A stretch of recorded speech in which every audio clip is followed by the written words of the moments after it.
Jake Morrison stared at the glowing message on his screen for the third time. The words still seemed impossible. The coffee in his metal cup had gone cold while he read, but he barely noticed. Outside the window of his small office, Earth hung like a blue marble against the darkness of space. Commander Morrison, report to Admiral Carter immediately. The message was simple, but Jake knew something big was happening. In his 12 years serving on Luna Defense Station, he had never been called to the Admiral's office on a priority channel. Jake stood up from his desk and straightened his uniform. The gray fabric felt heavier than usual as he walked through the narrow corridors of the station.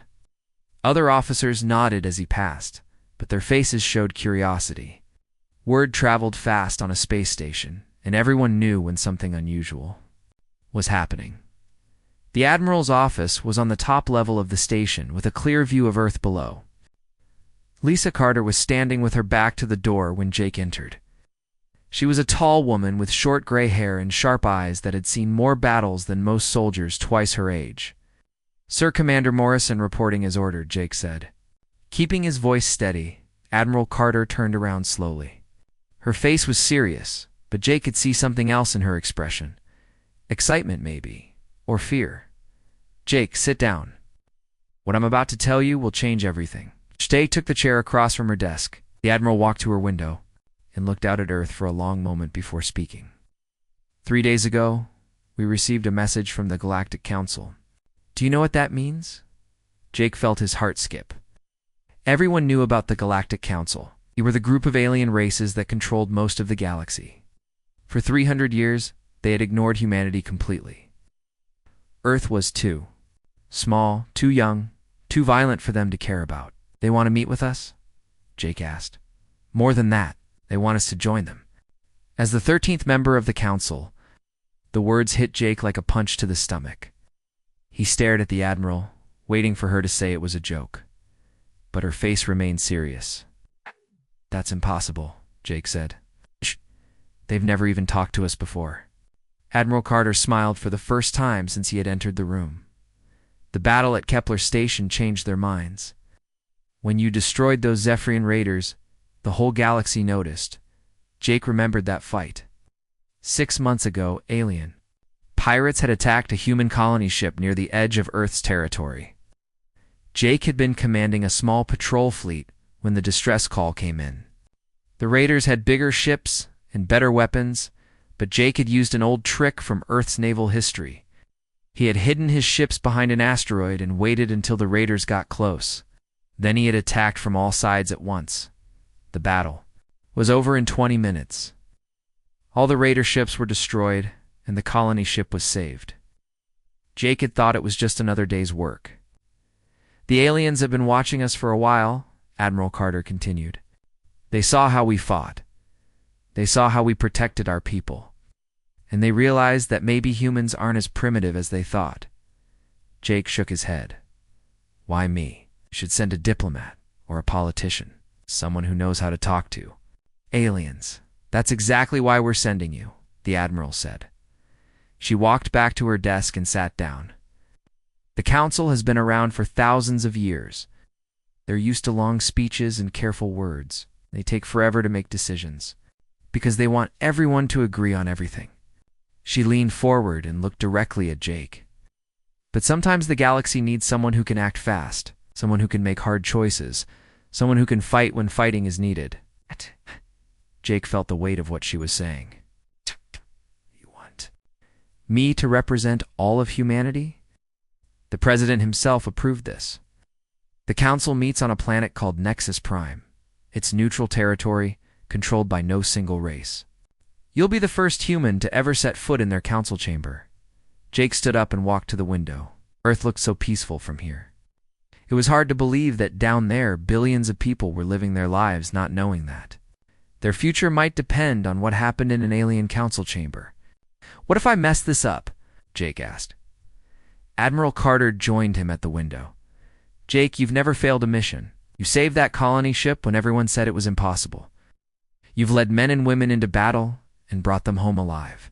The Council invited us because they saw what you can do." She put a hand on his shoulder. "But this isn't just about fighting. The galaxy is facing new threats. There are things out there that even the council is afraid of, and they need fresh ideas. They need someone who thinks differently. Jake looked at his reflection in the window. He was 42 years old, with brown hair that was starting to show gray at the edges. His face was marked by years of military service, but his eyes were still sharp. He had always been a soldier, not a diplomat. Maybe that was exactly what the galaxy needed. "When do I leave?" he asked. "Tomorrow. The ship is already prepared. You'll travel on the Horizon, our fastest vessel. The journey to Nexus Prime will take 2 weeks." Jake nodded. 2 weeks to prepare for the most important meeting in human history? 2 weeks to figure out how to represent his entire species to beings he had never met. "One more thing," Admiral Carter said. "The council chamber has 12 seats for the alien races. We're building a 13th seat for you. When you sit down in that chair, you'll be making history." Jake turned away from the window and looked at the Admiral. "I won't let humanity down. I know you won't. That's why you're going." As Jake left the Admiral's office, his mind was already racing. Tomorrow, he would begin a journey that would take him farther from Earth than any human had ever gone. He would sit in a room with beings from across the galaxy and speak for all. Of humanity, the corridor seemed longer on the way back to his quarters. Other officers watched him pass, but now Jake understood why. Word was already spreading through the station. The first human ambassador to the Galactic Council was among them. Jake reached his quarters and sat down at his desk. He opened his computer and began to write a message to his sister back on Earth. He wanted to tell her everything, but most of it was classified. Instead, he wrote simply, "Going on a long trip. Take care of yourself. The future is about to change." Outside? His window, Earth continued its slow rotation. Soon, Jake would be farther from home than he had ever imagined. But for the first time in his life, he felt like he was exactly where he was supposed to be. 2 weeks later, Jake Morrison stood at the window of the Horizon as it approached Nexus Prime. The planet looked nothing like Earth. Instead of blue oceans and green continents, Nexus Prime was covered in silver cities that sparkled like jewels. Massive towers reached up into the atmosphere, connected by bridges that seemed to float in the air. "First time seeing an alien world?" asked Captain Amy Brooks, the ship's commander. She was a young woman with red hair and bright green eyes, who had volunteered for the dangerous mission to take Jake to the council. "Yes," Jake replied, unable to look away from the planet. "It's beautiful, but strange." The Horizon received landing instructions in 12 different alien languages before finally getting one in English. Jake felt his stomach tighten as they descended through the atmosphere. Below them, the council building became visible. It was enormous, shaped like a perfect circle with 12 towers around the edges. In the center was a dome made of some kind of transparent material that glowed. "With soft light, that's where you'll be spending the next few days," Captain Brooks said. "The council chamber is inside that dome." The ship landed on a platform that seemed to adjust itself to fit the Horizon perfectly. Jake gathered his few belongings and checked his uniform one last time. He had brought only basic items, some clothes, his personal computer, and a small American flag that had belonged to his grandfather. "Good luck, Commander," Captain Brooks said as Jake prepared to leave the ship. "Make us proud." Jake stepped off the Horizon and onto the surface of Nexus Prime. The air was breathable, but it tasted different from Earth air. Sweeter somehow. The gravity was slightly lighter, making each step feel like he was bouncing slightly. A figure approached him from across the landing platform. It was tall and thin, with blue skin that seemed to shimmer in the light. It had 4 arms and large black eyes that reflected Jake's image like mirrors. This was his first real alien encounter. "Commander Morrison," the being said in perfect English, though its voice sounded like music. "I am Zenthara of the Valdari. I've been chosen to guide you to the council chamber." Jake had studied the basic information about each alien race during the journey. The Valdari were telepaths who could read thoughts and emotions. They were known for being peaceful and wise. "Thank you, Jake," said, trying to keep his thoughts calm. "I'm honored to meet you." Zenthara's large eyes seemed to study Jake carefully. "You are nervous, but also determined. This is good. Council chamber can be overwhelming for first-time visitors." They walked together through the streets of the council city. Jake saw dozens of different alien species going about their daily business. Some looked almost human, while others were so strange that Jake had trouble understanding what he was seeing. There were beings made of what looked like living crystal, others that floated in the air without any visible means of support, and creatures that seemed to be made of pure energy contained in metal suits. "How long has this place existed?" Jake asked, as they walked past a fountain that seemed to flow upward instead of down. "The council was formed over 3,000 years ago," Xanthara replied. "This city was built as a neutral ground where all races could meet safely. No weapons are allowed here, and no single race controls the government." They reached the council building, and Jake looked up at the massive structure. Up close, it was even more impressive. The walls seemed to be made of the same material as the dome, but they shifted colors as Jake watched. Sometimes they were silver, sometimes gold, sometimes deep blue. "The building responds to the emotions of those inside," Xanthara explained. Noticing Jake's stare, "Right now, it shows anticipation and curiosity. The council members are eager to meet you." They entered through doors that opened without anyone touching them. Inside, the building was even more amazing than the outside. The ceiling was so high that Jake couldn't see the top, and the walls were covered with what looked like living artwork that moved and changed as they watched. Each race contributed something to the building's design, Xanthara said. The Karathi provided the crystal technology. The Drachner built the structural supports. My people, the Valdari, created the emotional response systems. They walked through several corridors before reaching a large circular room. In the center was a raised platform with 13 chairs arranged in a perfect circle. 12 of the chairs were occupied by the strangest collection of beings Jake had ever seen. There was a creature that looked like it was made of living rock, with gems for eyes. Next to it sat something that reminded Jake of a giant insect, but with intelligence shining in its compound eyes. Across the circle was a being that seemed to be made of swirling gas. Contained in a transparent tube, the 13th chair was clearly meant for Jake. It was smaller than the others and looked almost normal compared to the alien seats around it, but Jake noticed that it was positioned at exactly the same height as all the others. He was being treated as an equal. "Council members," Xanthara announced, in a voice that carried clearly through the chamber. "I present Commander Jake Morrison of Earth, representative of the human species." The chamber fell completely silent. Jake had expected this moment, but actually experiencing it was different. 12 pairs of alien eyes, some of which weren't really eyes at all, focused on him with complete attention. The silence stretched on for what felt like forever. Finally, one of the aliens spoke. It was the rock-like creature, and its voice sounded like grinding stone. "I am Elder Koroth of the Korathi. We have watched your species for many cycles, human. You are different from what we expected." Another alien, this one looking like a giant bird covered in metal feathers, spoke next. "I am War Leader Drakix of the Drachner. Your battle skills impressed us, human. But fighting is easy, ruling is hard." Jake felt the weight of the moment. Every word he said here would be remembered for generations. He thought about Admiral Carter's advice, about being himself, instead of trying to be a diplomat. "Thank you for accepting humanity into the council," Jake said, his voice steady and clear. "I know we're young compared to your civilizations. We're here to learn and to help however we can." The transparent tube containing swirling gas pulsed with different colors.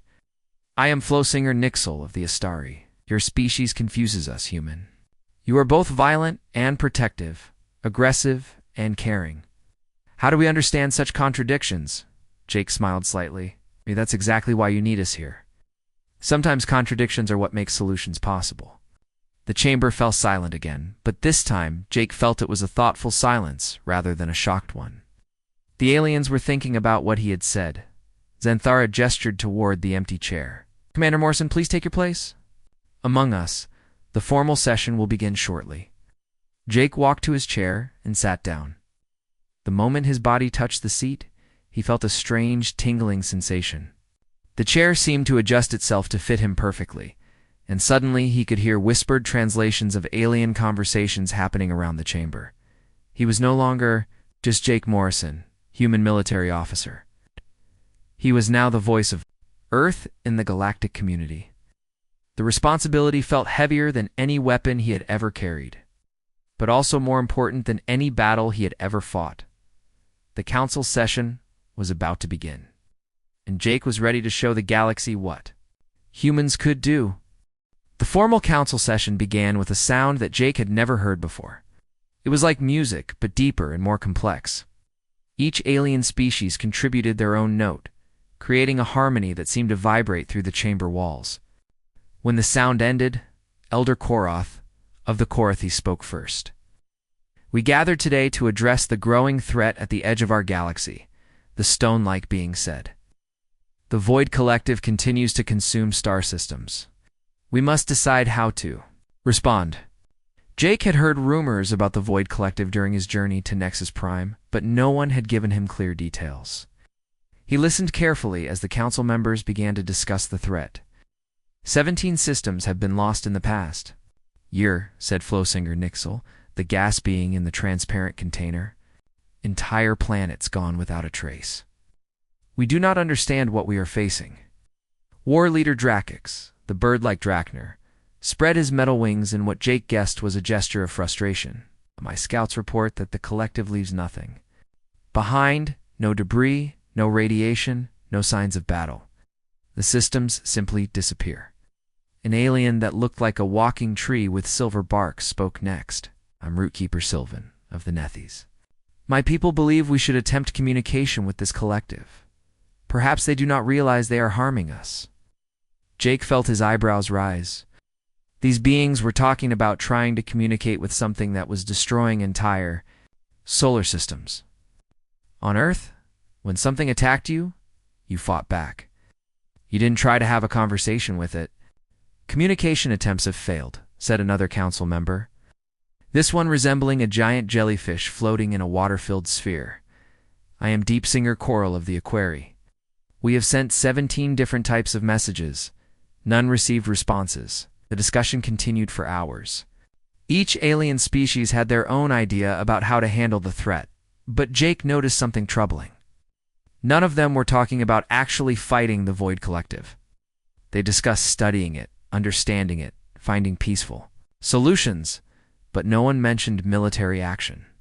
Zenthara, the Valdari who had guided Jake to the chamber, spoke with her musical voice.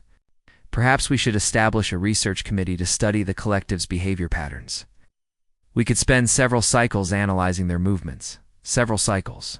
Jake knew that one cycle was roughly equal to an Earth year. They wanted to spend years studying something that was destroying star systems. "A wise suggestion," agreed Elder Koroth. "We should also consider relocating populations from systems in the collective's path. This would give us more time to understand their motives." Jake shifted in his chair. The tingling sensation he had felt when he first sat down was getting stronger. He realized the chair was somehow connected to his emotions, and right now he was feeling frustrated and impatient. "We could build defensive barriers around our most important systems," suggested another alien, one that looked like a collection of floating crystals. "This would show the collective that we wish to protect ourselves without being aggressive." They couldn't stay quiet any longer. He had been listening for 4 hours and the aliens were going in circles. They had good ideas, but they were all based on the assumption that the Void Collective could be reasoned with or avoided. Sometimes Jake knew you had to fight. "Excuse me," Jake said, and his voice carried clearly through the chamber. The translation systems built into his chair made sure every alien could understand him in their own language. The chamber fell silent again. All eyes turned to Jake, and he felt the weight of their attention. "Please." This was his moment to speak for humanity. "I've been listening to your discussion," Jake continued, standing up from his chair. "You're all very smart, and your ideas have merit. But I think you're missing something important." Elder Koroth's gem-like eyes focused on Jake. "Please, share your thoughts, human." Jake walked to the center of the circle, where a holographic display showed the galaxy with red markers, indicating the systems that had been destroyed by the Void Collective. He studied the pattern for a moment, then turned to face the council. "Look at this pattern," Jake said, pointing to the display. "The collective isn't moving randomly. They're following a specific path, and that path leads directly to the most populated systems in the galaxy. Based on their current speed, they'll reach the Karathi homeworld in 18 months. The Valdari homeworld will be next, followed by the Drakner system. The chamber erupted in surprise noises. Some aliens made sounds like wind chimes, others buzzed like insects, and a few created harmonics that Jake couldn't even describe. They had been so focused on understanding the collective that they hadn't analyzed where it was heading. "That's impossible," said War Leader Drakex. "Our military analysts said the collective's path was unpredictable." Jake pulled up additional displays showing the collective's movements over the past 2 years. "It only looks unpredictable if you don't understand human military tactics. This is a classic pincer movement. They're not just destroying systems randomly, they're cutting off your supply lines and isolating your major populations." The silence in the chamber was different now. It wasn't the thoughtful silence Jake had experienced before. This was shocked silence. "You're saying this collective understands military strategy?" asked Rootkeeper Sylvan. "I'm saying it's using military strategy," Jake replied. "Which means it's not some natural disaster or confused alien species. It's an enemy force, and it's waging war against the galaxy." Low Singer Nixel's gaseous form swirled rapidly inside his container. "But if that's true, then communication attempts would be useless. You cannot negotiate with an enemy that seeks your destruction." "Exactly," Jake said. "Which means we need to stop thinking like diplomats and start thinking like soldiers." Jake returned to the center of the display and began manipulating the holographic controls. His military training had included strategic planning, and he could see patterns that the peaceful aliens had missed. "The collective has a weakness," Jake announced. "They're moving in a straight line toward your major systems, but they're leaving their flanks exposed. If we could coordinate a multi-species fleet and attack from 3 directions simultaneously, we could cut off their advance." "Attack?" Elder Koroth's voice sounded like rocks grinding together. "The Council has not authorized military action in over 500 cycles. Then maybe it's time to change that," Jake said firmly. "Because if we don't act soon, there won't be a council left to authorize anything." War Leader Drakex stood up, his metal feathers rustling. "The human speaks with wisdom. My people have been preparing for war, but we cannot face this threat alone. This is a dramatic departure from our normal procedures," said Zenthara. "The Council operates by consensus. All members must agree before any action can be taken." Jake looked around the chamber at the 12 alien faces. Some looked frightened, others confused, and a few seemed to be considering his words seriously. "How long does it usually take to reach consensus?" Jake asked. "The average time for major decisions is 37 cycles," replied Elder Koroth. 37 years. Jake felt his heart sink. "The collective will have destroyed half the galaxy by then." The chamber fell silent once more. Jake realized that he had just challenged thousands of years of galactic tradition, but he also knew that traditions meant nothing if everyone was dead. "There has to be another way," Jake said quietly. "Some method for making emergency decisions when time is critical." Ow. Deep Singer Coral's watery voice bubbled through the chamber. "There is the Emergency Powers Protocol. It has never been used, but it allows for immediate action if a majority of council members agree that the galaxy faces extinctionally threat." Jake felt a spark of hope. What would that involve?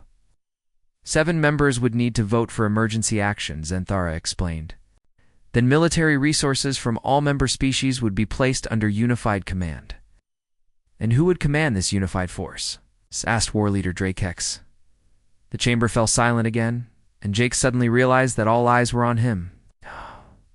Human, who had identified the threat, analyzed the enemy strategy, and proposed a solution. "I think," said Elder Koroth slowly, "we all know the answer to that question." The vote took place the next morning. Jake had spent the entire night in his guest quarters, unable to sleep. Through his window, he could see the lights of Nexus Prime stretching to the horizon. Somewhere out there, 12 alien leaders were deciding whether to trust a human with the military might of the entire galaxy. When Jake returned to the council chamber, The atmosphere felt different. The walls, which had been silver and gold the day before, now pulsed with deep red and orange colors. The building was responding to the tension and fear of everyone inside. The council will now vote on the Emergency Powers Protocol, Elder Koroth announced. His rocky voice echoed through the chamber. All in favor of granting emergency military command will indicate their choice. War Leader Drakex was the first to speak. The Dreckner vote yes. We have seen what happens when warriors hesitate. The humans' plan offers our best chance of survival. A pillar of light appeared above Drakex's seat, glowing bright blue. One vote in favor. Zenthara spoke next. The Valdari have read the humans' emotions and intentions. We find no deception, only a desire to protect life. We vote yes. A second pillar of light appeared. 2 votes. Deep Singer Quarrel's watery voice bubbled through the chamber. The Aquarii have studied the tactical analysis provided by Commander Morrison. His conclusions are sound. We vote yes. 3 votes. The voting continued around the circle. Some species voted yes immediately, convinced by Jake's military analysis. Others took longer, clearly struggling with the decision to break thousands of years of tradition. Rootkeeper Sylvan, the tree-like Nethes, spoke slowly. My people prefer peaceful solutions, but we also value survival. If the human is correct about the collective's intentions, then peace is no longer possible. We vote yes. For votes, the crystalline being, who had introduced himself as Shard Speaker Prism of the Luxari, remained silent for a long time. The crystals that made up his body shifted and changed color as he considered his decision. The Luxari have existed. For 10,000 years, Prism finally said, we have survived by being cautious and patient. But caution means nothing if there is no future to be cautious about. We vote yes. 5 votes. Jake felt his heart racing. They needed 7 votes total. Only 2 more. But there were still several council members who had not voted. The next alien to speak was one Jake had not heard from before. It looked like a collection of metal spheres connected by energy beams, and its voice sounded like electronic music. I am Node Prime Vector of the Synthesis, it said. My people are artificial intelligences. We have calculated the probability of success for the humans' plan. It is only 37%. However, the probability of survival without action is 0%. We vote yes. 6 votes. 1 more needed. Elder Koroth had not voted yet, and neither had 2 other council members. Jake knew that Koroth was the oldest member of the council. In the most traditional, if anyone would oppose emergency powers, it would be him. An alien that looked like a living shadow spoke next. I am Voidwalker, Shade of the Umbrals. My people exist in the spaces between realities. We have seen what the collective truly is. It is not from our dimension. It comes from a place where life does not exist, and it seeks to make our universe like its home. There can be no reasoning with it. We vote yes. 7 votes. The Emergency Powers Protocol had passed, but Elder Koroth still had not voted, and Jake could see that the ancient being had something to say. I have been a member of this council for over 800 years, Koroth said, his voice like grinding stone. I have seen empires rise and fall. I have watched species learn to work together after centuries of war. The council has always succeeded because we move slowly and carefully. Jake felt his stomach drop. It sounded like Koroth was about to argue against the decision, but Koroth continued, I have also seen what happens when wisdom becomes stubbornness, and when patience becomes paralysis. The human has shown us truths that we did not want to see. The Korothi vote yes. 8 votes. More than enough. The chamber filled with a sound Jake had never heard before. It was like a choir, but made up of alien voices that created harmonies. Impossible for human ears. The building's walls shifted to bright gold and silver, reflecting the mixture of hope and determination flowing through the room. The Emergency Powers Protocol is now active, Elder Koroth announced. Commander Jake Morrison of Earth is hereby granted supreme military command of all galactic defense forces. May the ancestors guide your decisions, human. Jake stood up slowly.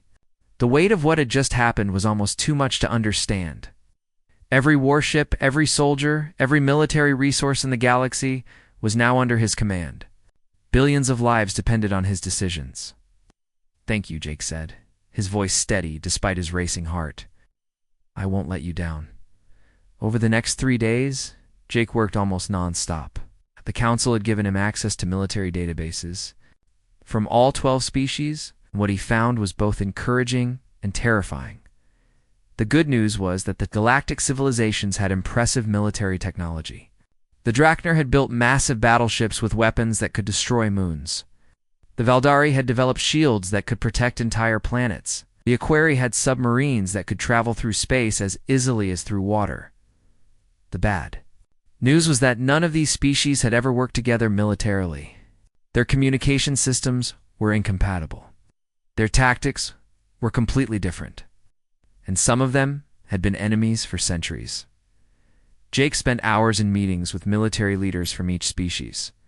War leader Drakex was eager to fight, but wanted to charge straight at the enemy. Admiral Coral of the HFY preferred careful, defensive strategies. The artificial intelligences of the synthesis wanted to use complex mathematical models to predict every possible outcome. "This is impossible," Jake muttered to himself after a particularly difficult meeting. He was alone in his quarters, staring at star charts that showed the void collectives continued Advance toward the galaxy's core. There was a soft chime at his door. "Come in," Jake called.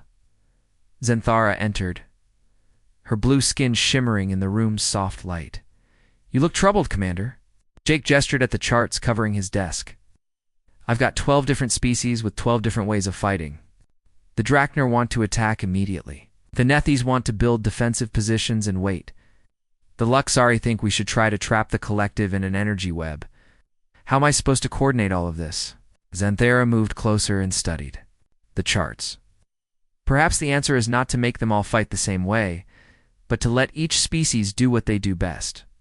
Jake looked up at her. "What do you mean? On Earth, do all your military units operate identically?" she asked. "No," Jake replied slowly. "We have different branches for different purposes. Navy for sea operations, Air Force for aerial combat, Army for ground battles.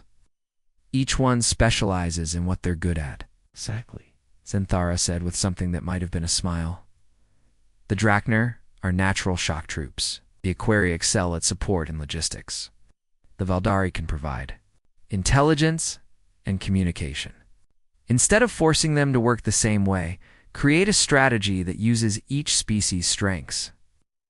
Jake felt a spark of excitement as the idea took shape in his mind. It was so simple, but none of the aliens had thought of it because they were used to their own species, fighting alone. "A combined arms approach," Jake said, standing up suddenly. The Drachner hit them from the front while the Umbrals attacked from stealth positions. The HFY provide mobile support, and the synthesis coordinate everything with their computers. "And the humans?" Xanthara asked. Jake smiled for the first time in days. "Humans do what we do best. We adapt, improvise, and hold everything together. When the plan starts falling apart, began pulling up new charts and making notes." For the first time since receiving command, Jake felt like victory might actually be possible. "Thank you," he said to Xanthara. "You've helped me see what I was missing. That is what the Council is for," she replied. "We each contribute what we can. Now it is time to show the galaxy what humans can contribute." Jake nodded and turned back to his work. The real battle was about to begin, and he was finally ready to fight it. The final battle began 6 weeks later in the Kepler sector, same region where Jake had first fought the Zephyrian raiders. It seemed fitting that humanity's greatest test would happen where it all started. Jake stood on the bridge of the flagship Nexus Unity, a massive ship built by combining technology from all 12 alien species. Around him, representatives from each race worked at stations designed for their unique abilities. The synthesis artificial intelligences processed battle data at incredible speeds. The Valdari telepaths coordinated communications across the fleet. The Karathi provided structural support that kept the ship together under impossible stress. "Enemy contact in 30 minutes, announced Admiral Coral, her watery voice carrying through the bridge speakers. The HFY fleet was positioned behind the main battle group, ready to provide mobile support and rescue operations. Jake looked at the tactical display, showing the largest military force ever assembled in galactic history. 3,000 ships from 12 different species, all following a battle plan created by a human who had never commanded anything larger than a patrol squadron. All units, this is Commander Morrison. Jake spoke into the communication system. Today we fight not as separate species, but as one galaxy, united against a common enemy. Each of you knows your role. Trust in your abilities, trust in your allies, and trust in the plan. War Leader Drakex's voice crackled over the communications. Drachner assault squadrons ready for first strike. Umbral stealth ships in position, reported Voidwalker Shade. The enemy cannot see us yet. Luxari energy web generators are online, added Shard Speaker Prism. We can trap their ships on your command. Ah, yes. The Void Collective appeared exactly where Jake's calculations had predicted. They emerged from hyperspace like a black wave, hundreds of ships that seemed to absorb light instead of reflecting it.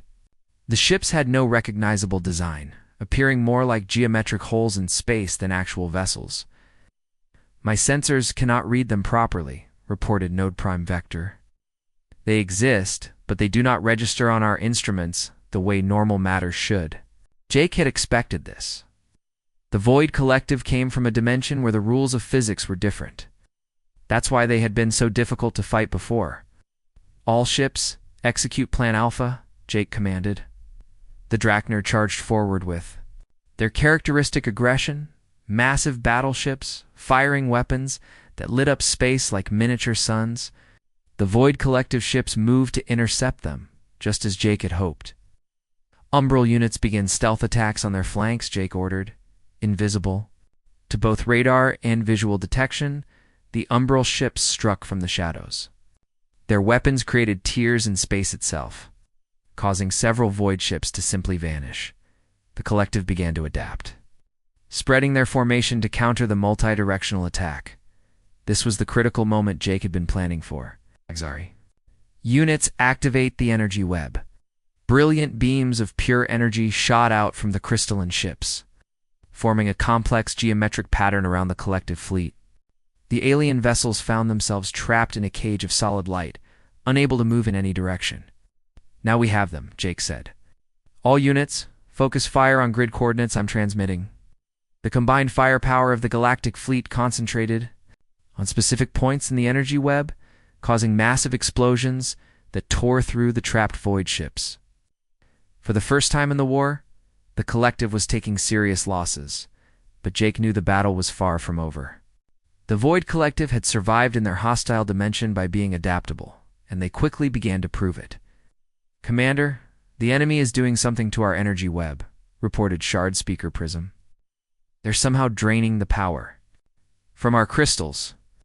Jake watched as the brilliant energy cage began to dim and flicker. The Void ships were learning to feed on the very weapon designed to contain them. Luxari units, shut down the web and retreat to safe distance, Jake ordered. Drachner units, prepare for close combat. With pleasure, War Leader Drakex replied. As the energy web collapsed, the Drachner ships charged into close-range battle. With the Void vessels, their heavy armor and powerful shields allowed them to survive the strange weapons of the Collective, while their own guns tore through the enemy hulls.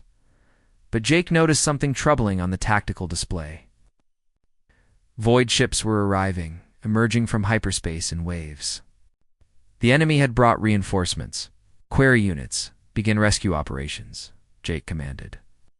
Get our damaged ships out of the battle zone. Admiral Coral's fleet moved with incredible precision, their ships flowing through the battlefield like schools of fish. They rescued crews from damaged vessels and pulled wounded ships back to safety. The battle continued for hours. Each time Jake's forces seemed to gain an advantage, the Collective adapted and countered. The enemy learned from every attack, becoming more effective with each exchange. Commander, we're losing ships faster than we can replace them, reported Node Prime Vector. The mathematical projections show defeat within 6 hours at this rate. Jake felt the weight of command pressing down on him. The greatest military force in galactic history was losing, and it was his responsibility. Every death was his fault. Then, he remembered something Admiral Carter had told him back on Luna Station. Sometimes the galaxy needs someone who can make hard choices. Jake looked at the tactical display one more time. The Void Collective had adapted to every strategy except one. They had never faced a completely unpredictable attack. "All units, this is Morrison," Jake announced. "I'm ordering a general retreat. Fall back to the rally point immediately." "Commander, what are you doing?" War Leader Drake X demanded. "We can still fight." "Trust me," Jake replied. "Follow the retreat order." The galactic fleet began to pull back, and the Void Collective pursued them. The enemy ships accelerated to catch the retreating forces exactly as Jake had hoped. Now, Jake whispered to himself. Nexus Unity, full power to engines, all remaining power to forward shields. The flagship suddenly reversed direction and charged straight into the center of the pursuing Void fleet. The alien crews on the bridge looked at Jake with what he assumed was shock, but they followed his orders. "All ships, follow Nexus Unity," Jake commanded. Ramming speed. The entire galactic fleet turned around and charged directly at the enemy. It was the oldest human tactic in the book, one that predated spaceflight by thousands of years. When sophisticated strategies failed, sometimes the answer was to simply hit the enemy as hard as possible. The void ships designed for their strange dimension couldn't adapt quickly enough to this crude but effective strategy. Ship after ship rammed into the enemy vessels, causing massive explosions that lit up space like a new star. Jake felt the Nexus Unity shudder as it collided with a void ship twice its size. The bridge lights flickered, and alarms sounded throughout the vessel. "Hull breach on decks 7 through 12, reported a Karathi engineer, but we're still in one piece." "Keep fighting," Jake ordered. The ramming attack broke the Collective's formation and gave the galactic fleet the opening it needed. Ships that had seemed damaged beyond repair found new energy and pressed their attacks. The disciplined retreat had turned into a victorious charge. Within 2 hours, the last void ship was destroyed. The collective fleet was gone, and the galaxy was safe. "All units, this is Morrison," Jake announced. "The enemy has been defeated. Stand down from combat status." The communication channels filled with cheers, victory songs, and sounds of celebration from a dozen different species. The greatest threat the galaxy had ever faced was gone. 3 months later, Jake stood in the council chamber on Nexus Prime. The 13th chair had been rebuilt again, this time larger and more ornate than the others. It was no longer the seat of a junior member, but the place of honor for the supreme military commander of the Galactic Defense Force. "The Council recognizes the contributions of Commander Morrison and the human species," Elder Koroth announced. "The galaxy owes its survival to human leadership and the courage of all our united forces." Jake looked around at the alien faces that had become familiar to him. They were no longer strangers from different worlds, but allies who had fought together and won. "Thank you," Jake said. "But this victory belongs to all of us. We proved that, when the galaxy unites, no enemy can stand against us." Zenthara smiled, and Jake realized he had learned to read Valdari expressions. "What will you do now, Commander? Will you return to Earth?" Jake thought about home. He missed Earth, missed the blue skies and the familiar faces. But he also knew that his work here wasn't finished. "I think I'll stay," he said. "Someone needs to make sure we're ready for the next threat. And besides, the galaxy might need a few more humans around to keep things interesting." The chamber filled with the alien equivalent of laughter. Outside the windows, ships from 12 different species patrolled the space around Nexus Prime. Working together in formations that Jake had helped design, the human age in galactic politics had begun. And Jake Morrison was exactly where he belonged.